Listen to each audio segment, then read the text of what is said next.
Hello, everyone, and welcome to Inside Out. I would like to request all the viewers to subscribe if you're not already, to post your comments. All your comments are welcome. My guest tonight is one who likes to indulge in a battle of wits as a quiz master. The other passion of his is sports, and he's done diverse roles across different sports, and he's executed various roles commendably. It is none other than Joy Bhattacharya. Joy, a warm welcome to you, and it's nice to catch up with you after a long time. Absolutely, and we obviously many fond memories of that 2014 season. After all, it was a fabulous season for KKR and for all of us. So yeah, great memories and great to see you again. Of course, I think what we are missing here is seven dwarfs. You know, when people look at our hair, Snow White hair, what is missing is that element of that seven dwarfs. So let's get on with it. Quizzing has been something that has been your passion. And when were you smitten by it? Look, actually, yeah, I was never smitten by quizzing. I was a painfully shy kid who was actually given a double promotion when he had to come to Calcutta from Delhi, and they were shoved into a class full of people 2 years older. So I couldn't play too much sport. I was not too good at studies. So basically, books were my big escape. So I read and I read and I read and I read, and I used to just keep reading. I used to basically, my sister had a subscription to BCL, British Council Library Elder Section. I had one to the junior. So 8 books I'd get a week at least to read, if not, and pester my parents for more. So I think that's what developed. And when I actually sat in a quiz somewhere in our building, these multi-storied buildings used to have very general knowledge kind of quizzes, and I participated in one. And they found out I was pretty good at it, and that's where it started off. But that was it. It was a passion for just reading. And because in our times when growing up, we didn't have that many options, I would read whatever I could get my hands on. I mean, other than the telephone directory, there's not a book in my house that I haven't read upside down. Good man. As you got into quizzing and conducting quiz shows, did it ever become a contest between you and the other contestants? Because I've seen that in cricket, some coaches, when they start giving fielding practice, gradually when the players start taking all the catches that come their way, it becomes a little bit of a contest. So the coach gets into a mode of trying to make the player drop the catch. Does it happen to you while quizzing? While conducting quizzes, you do. You know what you do? Because the thing of a good quiz is it can't be go under. It can't go fly over the guy's head. It can't go, as they say, tan ho gaya, sir ke upar se nikal gaya. So what happens is, if you don't know the audience, you don't know who you're quizzing, you have this constant battle of saying, okay, who is it? I need to pitch it at exactly the right level. Not too tough, not too easy. That means some will get, some will not get. And therefore, what happens is, whenever you have questions, you have clues in your head. So you choose how many more. It's almost like a crossword giving an extra clue on a cryptic crossword.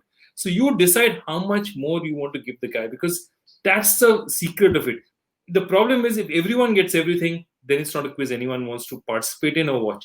And if no one gets nothing, so then that's equally bad. So that's the thing about a quiz, that conducting, even as a quiz master, you're never reading questions. You're mentally gauging where these guys are, what level to put it at, what hints to give, what questions, if you need to just avoid and say, okay, that's an audience question because it's too easy or it's too tough and you don't want to put it out there.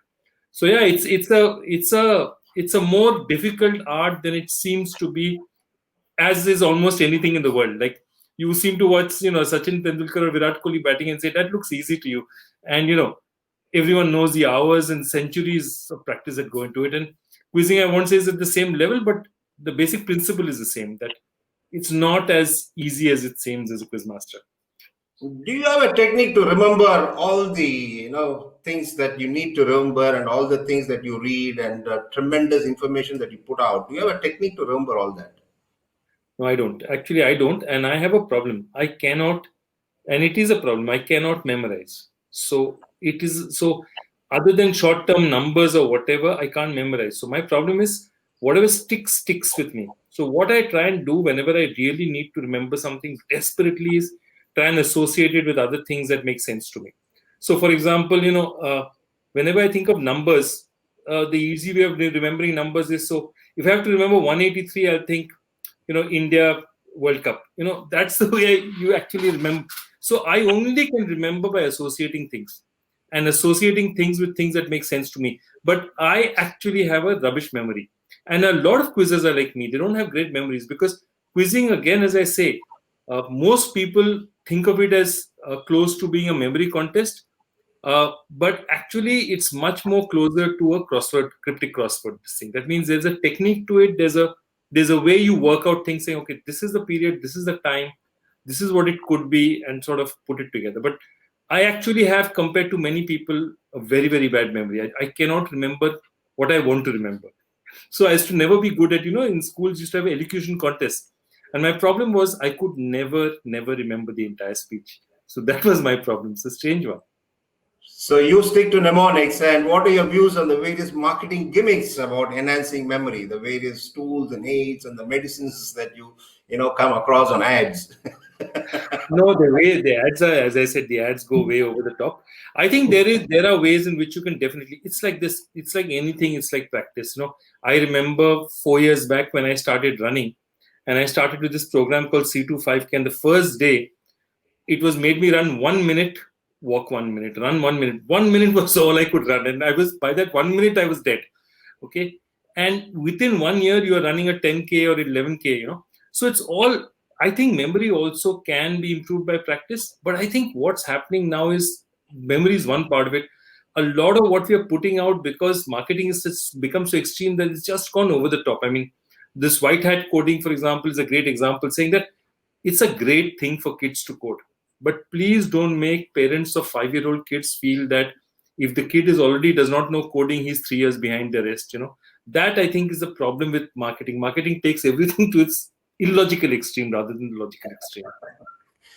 Going back to ESPN days when you're a producer and stuff, broadcasting has come a long way from then, hasn't it? Yeah, absolutely. In fact, one of the things which is I think is an excellent thing in broadcasting is when I actually joined broadcasting, there were very few Indian crew members. And, even a tour that was happening in India, you would have a couple of assistant producers who were Indian. Okay. A lot of cameramen start being Indian. And you know where those cameramen were from? Most of them were Doordarshan employees or ISRO employees. What a lot of us don't know is that ISRO used to have a terrific audiovisual department. And all the other guys, and there were a few guys who used to operate the EVS machines, which are the replay machines. But the most of the rest of the crew, especially the people taking editorial decisions, were not Indians. And I think over the years, that has changed with the technology. We've got, that first group of people got trained, then more people came in, now more people came in. Now, anywhere in the world that you have a cricket contest, Indian cameramen, Indian producers, Indian directors are going all over the world. So I think it's fantastic that way, in the sense that truly India is not just a hub of cricket on the ground in terms of commercials. It's also a hub of people who understand cricket technology, and we export analysts to around the world. Most of the analysis for the West Indies cricket team, the Australian cricket team, all these are done in India. Sitting in India, in Chennai and in Bangalore, there are places that are doing this analysis. So it's amazing. So I think that is tremendously changed. And bees, of course, the quality of the cameras, the EVS operators in those days, what they used to actually do was replay cassette tapes. They're beta tapes, but they'd replay tapes and play them out again. I mean, today you can do that on the switch of a button. You have so many more options for you. So, yeah, it's an easier job in many ways. But yeah, I mean, technology has changed everything here. Yeah, talking of technology, the sneakometer, the okay, everything is good for the viewers. It makes viewing interesting. But where do you draw the line when it comes to technology supplementing sport vis-a-vis cannibalizing it? I think I tend to agree with you. I think it's a very, very, very difficult line to call. Raman, you know this line better than I do, but that's exactly what the problem is. Like VAR, they thought they had the perfect system in the UK. And now they're looking at it and saying, at the end of the day, instead of becoming an on-field referee's call, it's become an off-field referee's call, but it's still a judgment call.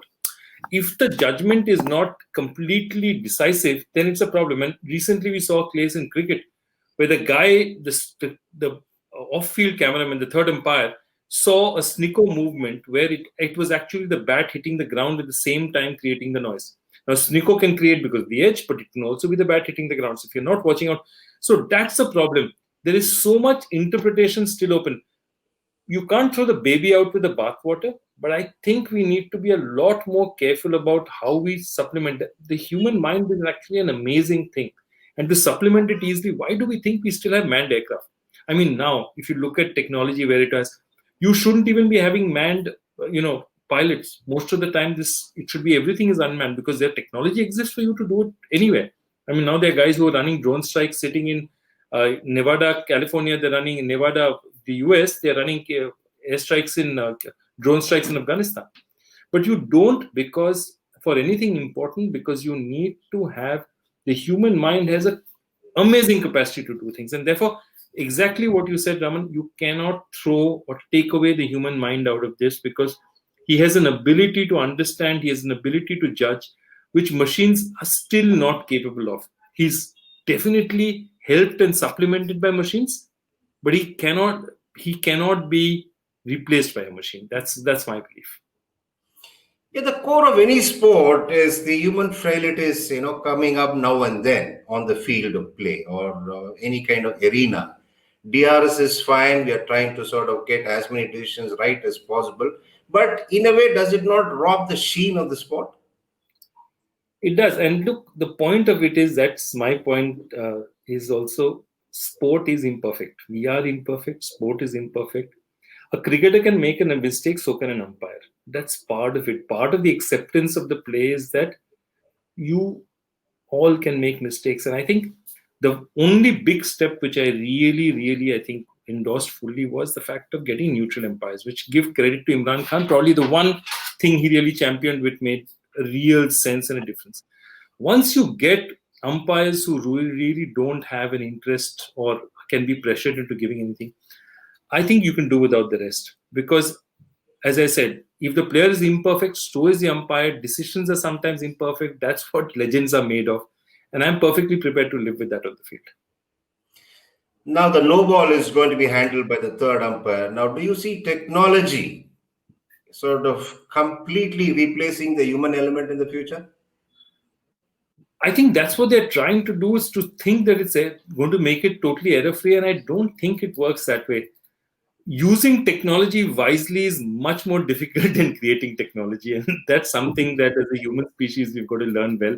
I don't think we're doing it well. And for example, there are a lot of people saying that the way AI is growing, we really don't know where AI is going. We don't know whether we can control it or not. And we are allowing it to run, absolutely untrammeled to do whatever it wants to.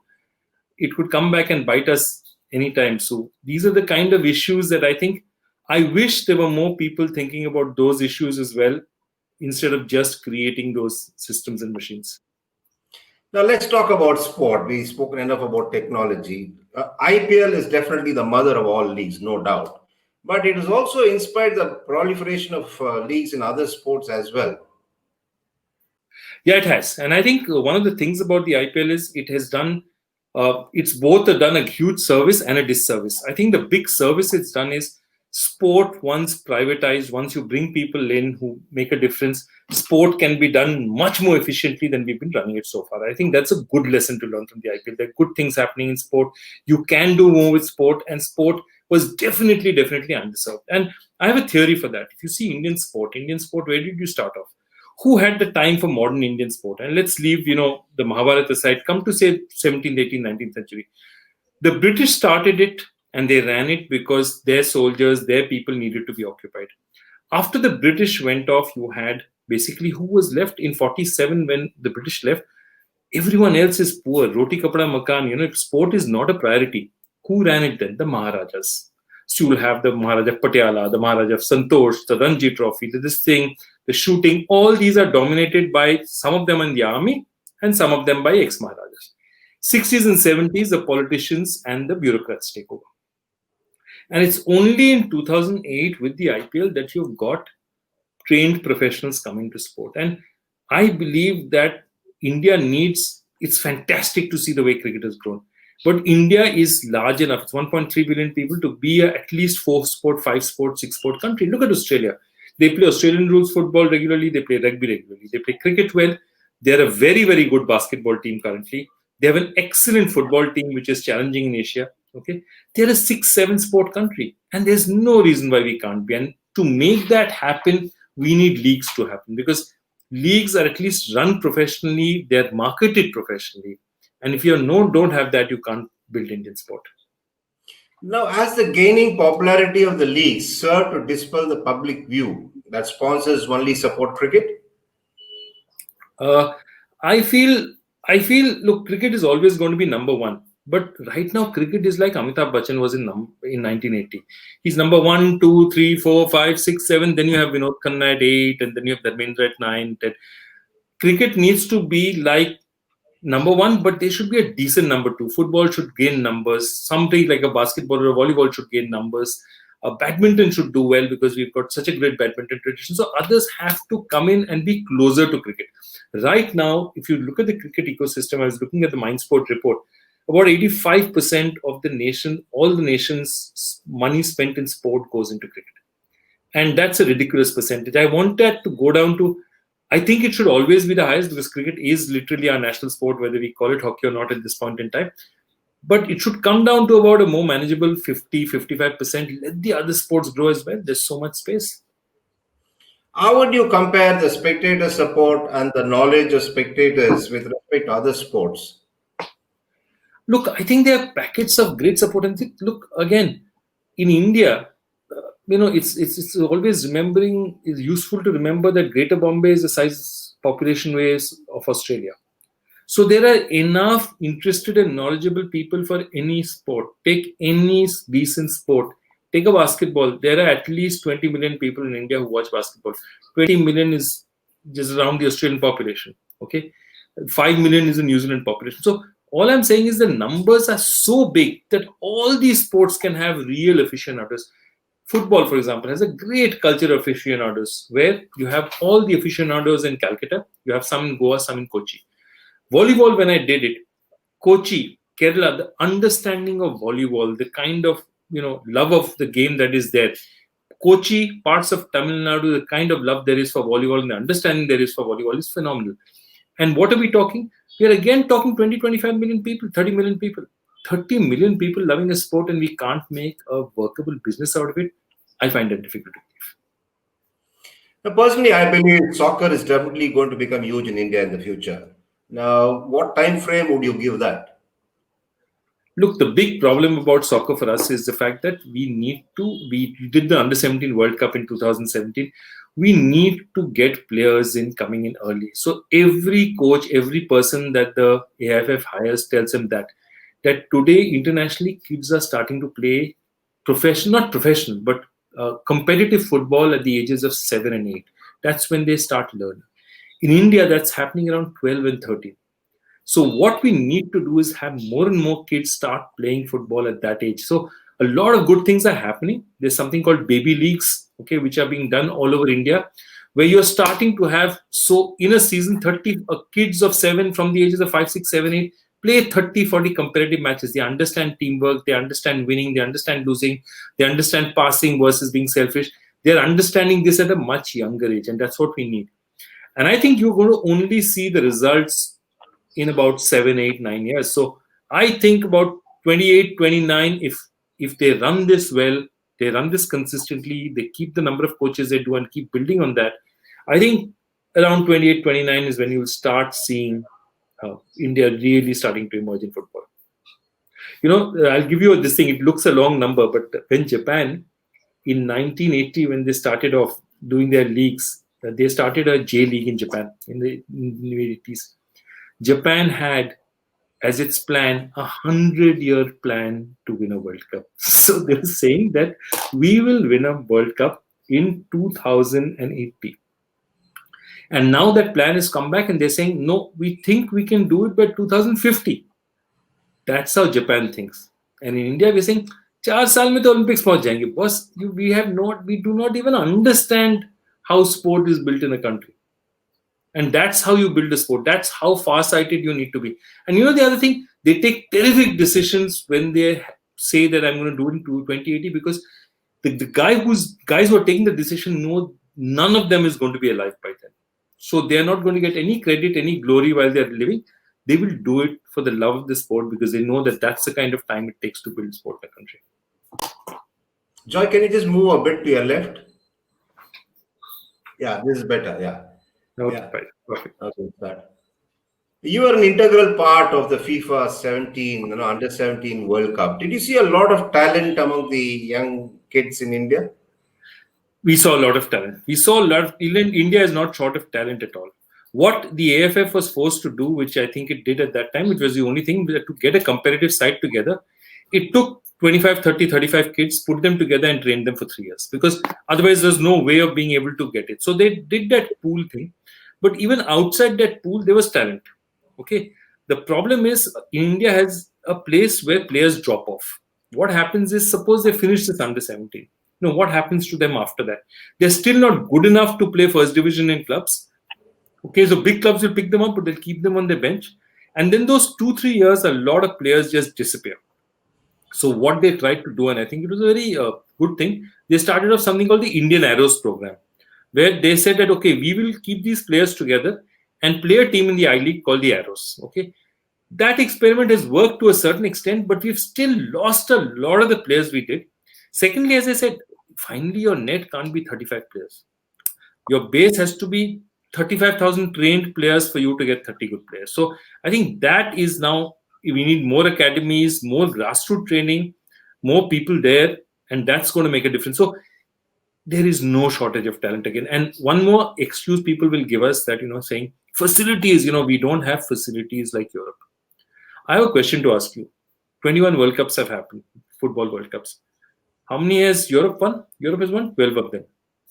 But 9 World Cups have been won by 5 by Brazil, 2 by Argentina, 2 by Uruguay.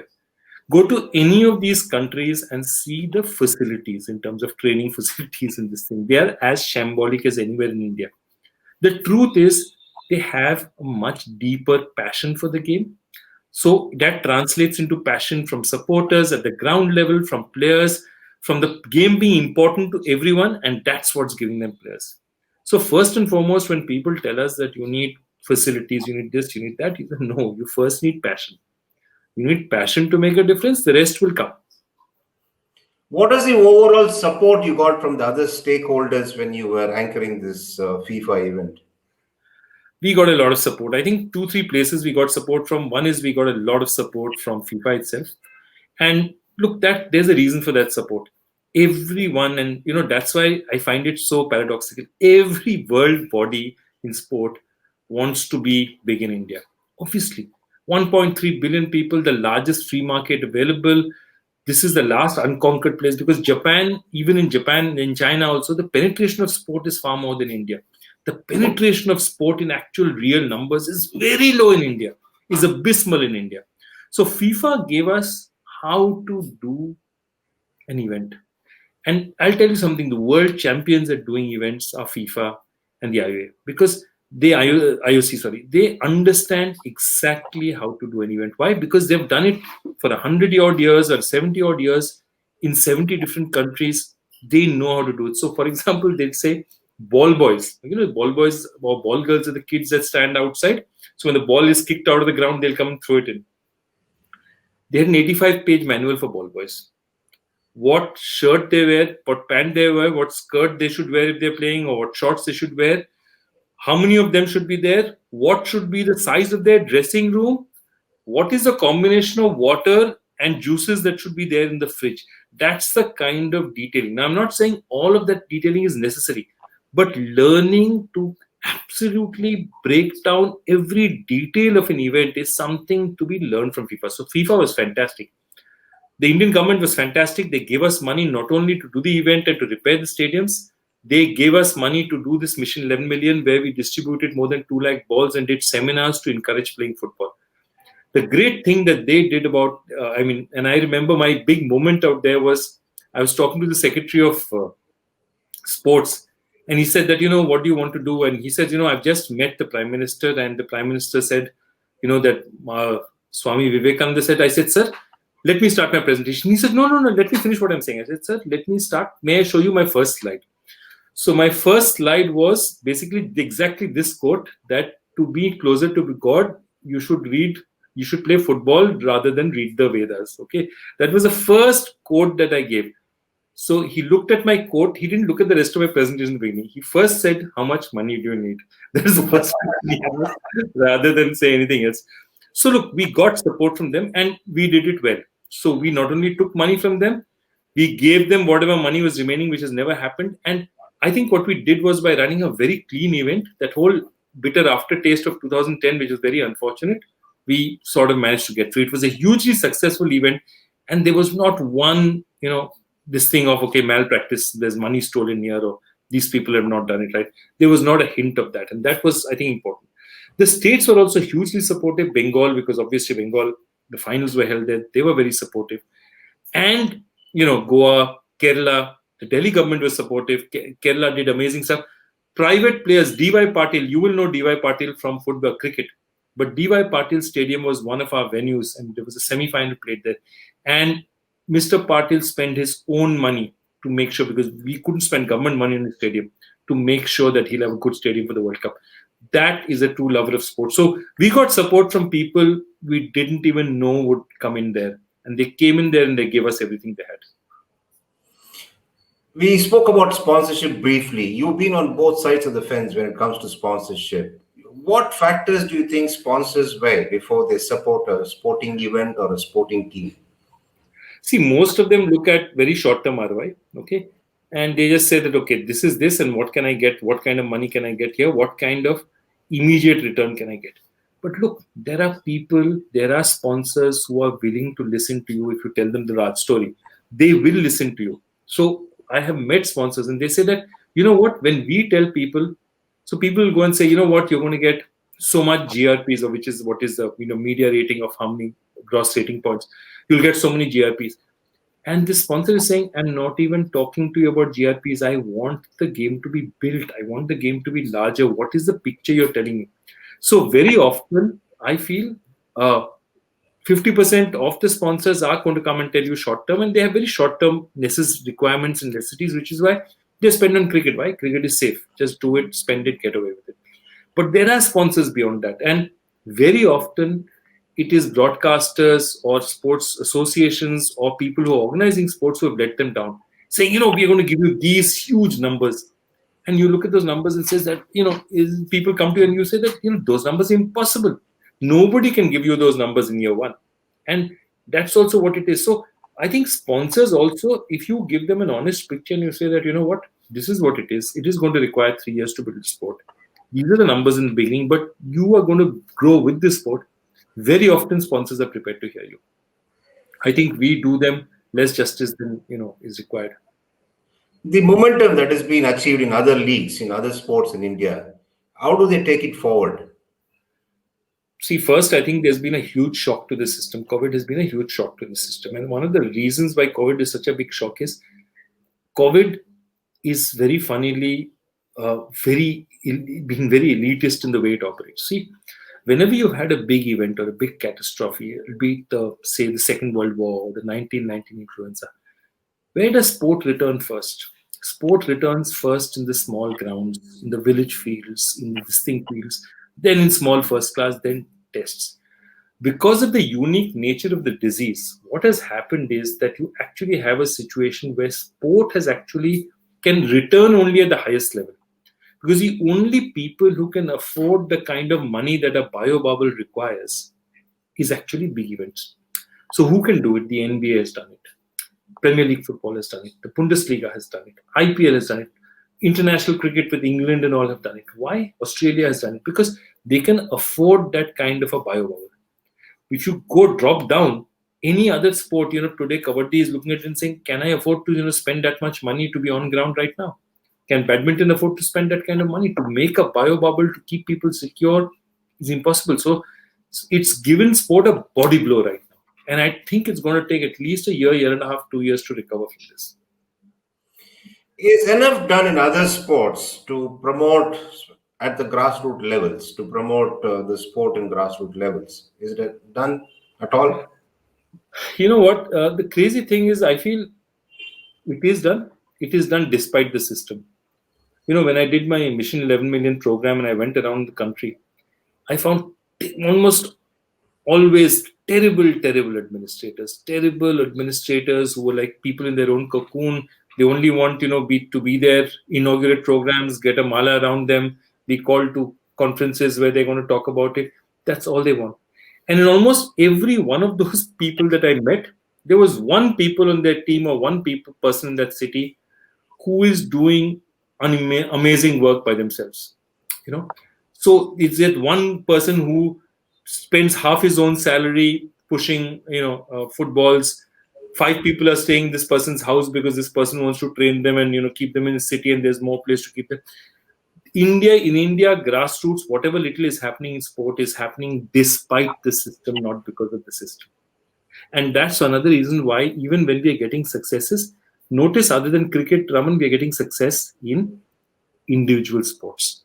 Because individual sport, it is easy for one person to come up despite the system. For an entire team to come up despite the system is difficult.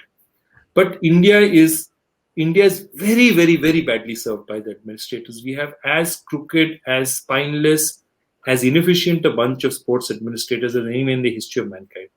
But in every one of them, there's one gem that is somehow, doing it. And I see them. There's this gentleman called Arumugam. You might have heard of him in hockey.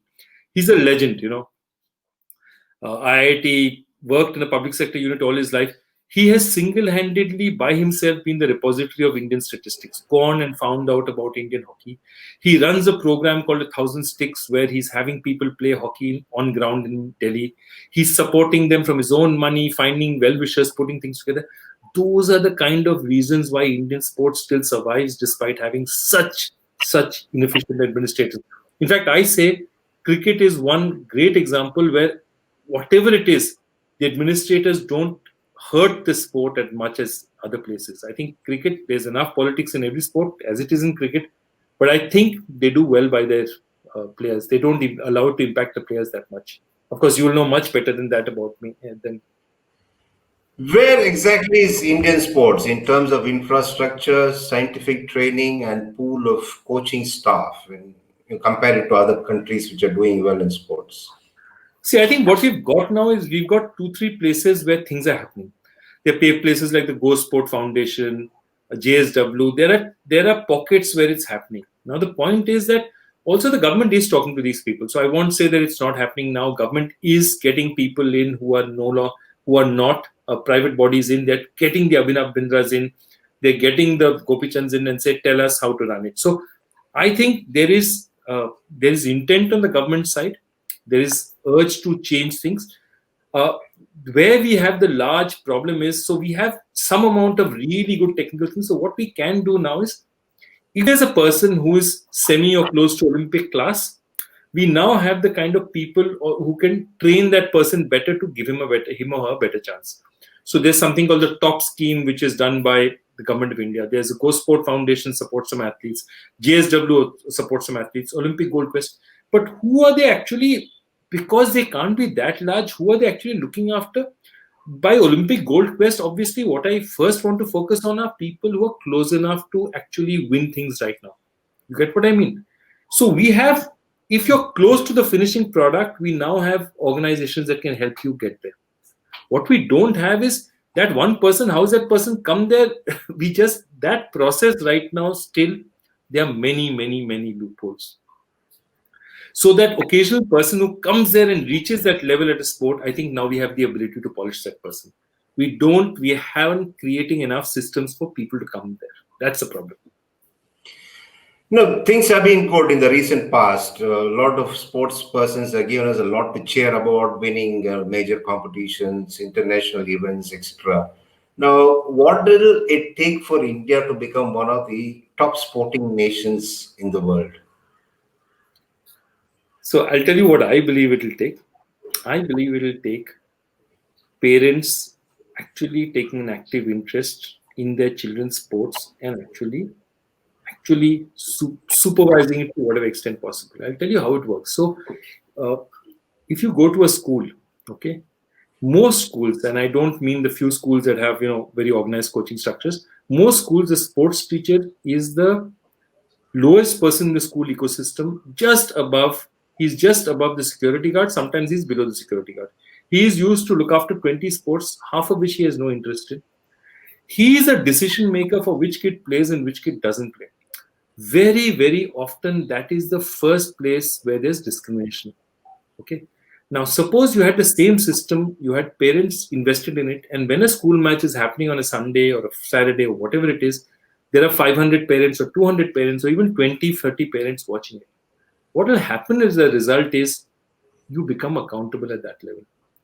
We lose most of our sports people at that level itself. At the school level itself, they get bored, they get distinct off, they don't get picked up, and they think that, okay, that's it for sport.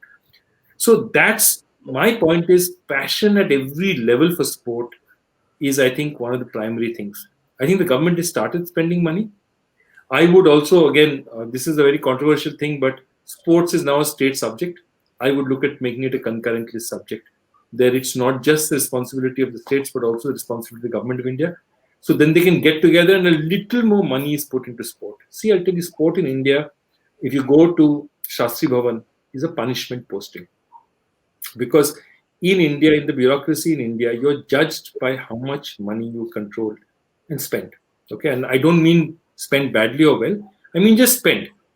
Are you in charge of spending a budget of 1 crore of rupees?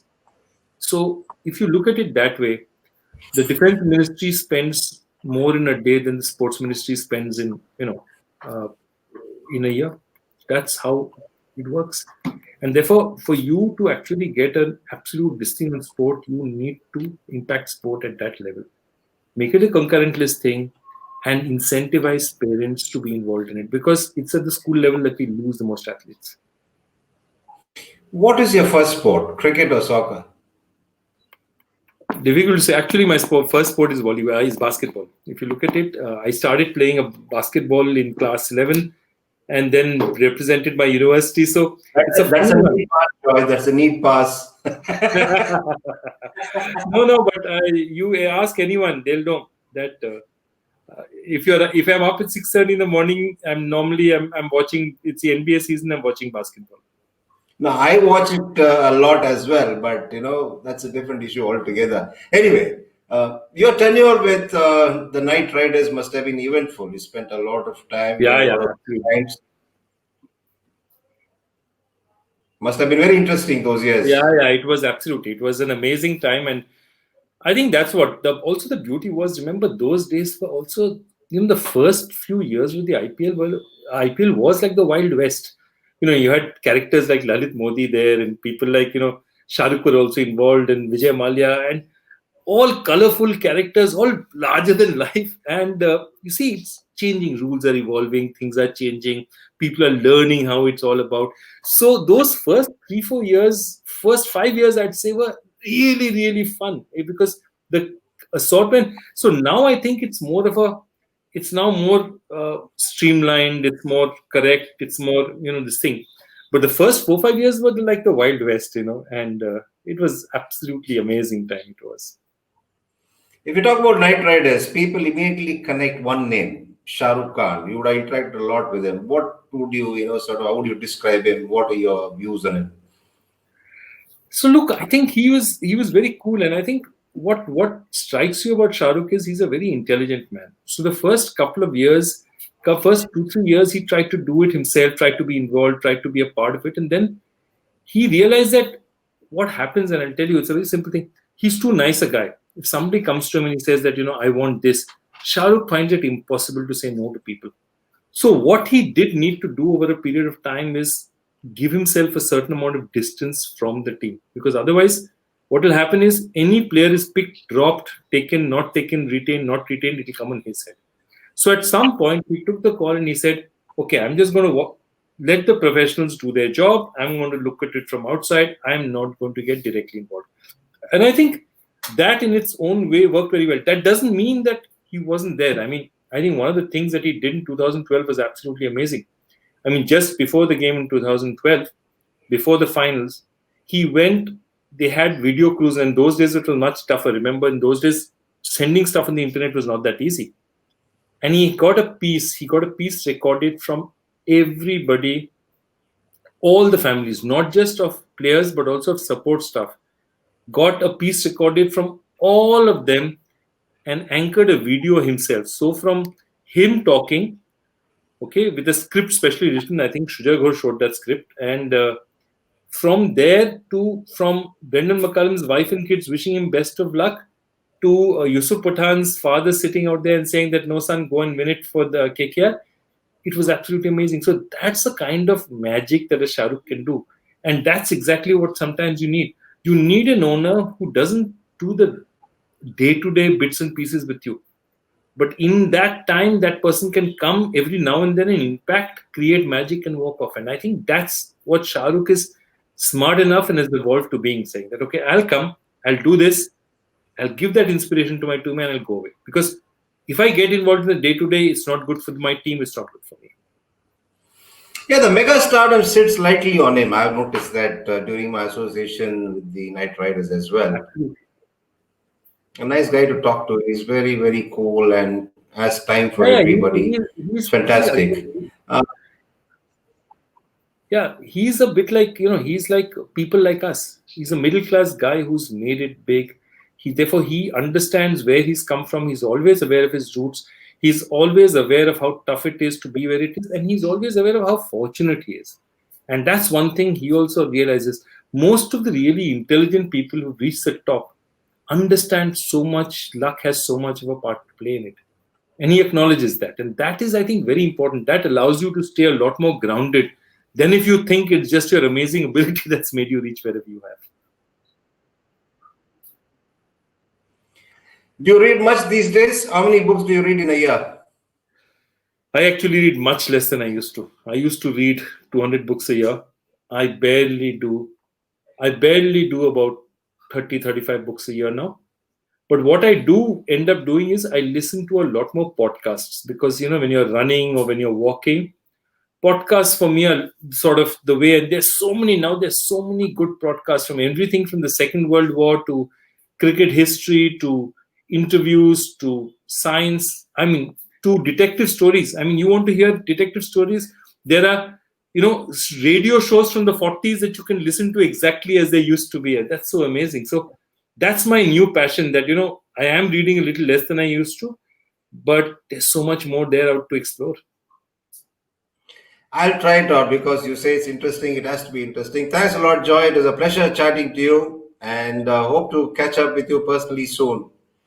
Thank you so much. It's been an absolute pleasure to be on one of the doyens of Indian sport. All the very best with the women's team and everything else you're doing. And thank you so much for inviting me. Bye-bye. Bye, Joy.